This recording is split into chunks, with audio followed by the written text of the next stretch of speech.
పథకాలంటే ఇందిరమ్మ ఇల్లు అన్నారు, అవైతే ఇంకా ఎవరికైతే రాలేదు, అదైతే తెలుసలేదు. అది ఎవరు కూడా ఇంకా అప్లికేషన్ పెట్టారని. రేషన్ కార్డ్స్ అవన్నీ అయితే బాగానే ఉన్నాయండి ఇప్పటి వరకు అయితే. ఈ ఏరియా కార్పొరేటర్ అయితే బీజేపీ కదండి. బీజేపీ కొత్త దిప్పు సూపర్ అండి, అట్లా ఏం లేదు. ప్రతిదానికి దీపిక గారు ఆమె అన్నిటికీ మాకైతే హెల్ప్ చేస్తున్నందుకు ముందనే ఉంటుంది. ప్రతి దాంట్లో అయితే ఆమె ముందొచ్చి నిలబడుతుంటది అన్నట్టు. ఆ ఇబ్బంది అయితే ఏం లేదు ఇక్కడ. ఇక్కడ సిట్టింగ్ ఎమ్మెల్యే అంటే బీఆర్ఎస్ అంటారు కదా, బీఆర్ఎస్ ఎక్కువసార్లు గెలిచింది. ఎట్లా ఉంటారు ఇక్కడ లోకల్ లీడర్స్ గానీ వాళ్ళంతా? ఇప్పుడైతే కాంగ్రెస్ కదండి, కిరణ్ కుమార్ గారు కాబట్టి. ఇప్పుడు అతను ఉన్న పాల్గొన అయితే బాగానే, బీఆర్ఎస్ అయితే సో బాగానే ఉండే అని అనుకోండి. ఇప్పుడైతే కిరణ్ కుమార్ అయితే పర్వాలేదు అన్నట్టు. ఇక ముందు ముందు చూడాలి ఇంకంతే. ఇక్కడ ఏరియాలో ప్రధాన సమస్యలు అంటే ఏమున్నాయి మరి? ఇక్కడ ఏరియాలో కానీ ఎలా ఉంటున్నాయి డెవలప్మెంట్స్? ప్రధాన మన సమస్య అంటే ఇక్కడ ప్రజెంట్ సికింద్రాబాద్ మాకైతే ఇక్కడైతే ఏమో అనిపించదండి. వాటర్ బాగానే ఉంటది, రోడ్లు అయితే అన్ని బాగానే ఉన్నాయి. ఇంకా ఏమున్నాయి ఇక్కడ ఏం లేవండి అంతగానో. అటు ముందు పోయినాక రోడ్లు అయితే అక్కడ రోడ్ల ప్రాబ్లం అయితే ఉంది. ఇప్పుడు ఒకలమ్మ కూడా మొత్తం పగిలిపోయి ఉందండి రోడ్ అంతా.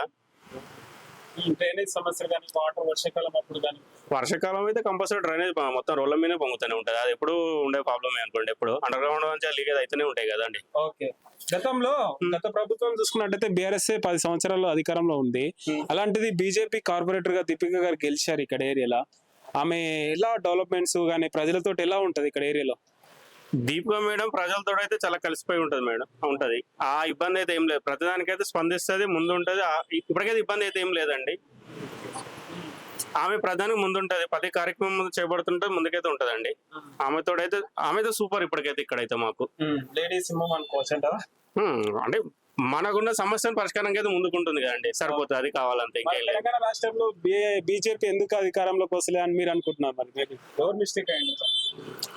మిస్టేక్ అంటే ఇప్పుడు పరిపాలన అంటే మంచి చేయడమే కదండి. ఎండ్ ఆఫ్ ద అయితే ఎవరు మంచి చేస్తే వాళ్ళకి ఓటేస్తారు అన్నట్టు కంపల్సరీ. ఇప్పుడు లాస్ట్ టైం ఇక్కడ కార్పొరేటర్ ఉండే బీజేపీ, వాళ్ళు చేయలేదు కాబట్టి ఇప్పుడు బీఆర్ఎస్ ఉండే చేయలేదు కాబట్టి బీజేపీకి వచ్చింది అన్నట్టు. ఇప్పుడు వీళ్ళు చేయకపోతే నెక్స్ట్ ఎవరు బాగా చేస్తే వాళ్ళకి ఇస్తాం అంతే.